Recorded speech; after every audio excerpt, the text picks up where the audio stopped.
আমি যেমন মানুষকে খুব শক্ত করে আঁকড়ে ধরে রাখতে জানি, তেমনি আবার আলতো করে দূরে ঠেলে দেওয়ারও ক্ষমতা রাখি। কেউ যদি তোমার সাথে কথা না বলে থাকতে পারে, তাহলে তার সাথে কথা বলার জন্য পাগলামিগুলো ছেড়ে দাও।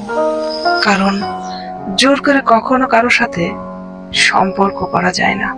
নিজের কাছে নিজেই প্রমিস করা উচিত যে যত খারাপ কিছুই হোক না কেন, কখনো ভেঙে পড়বো না।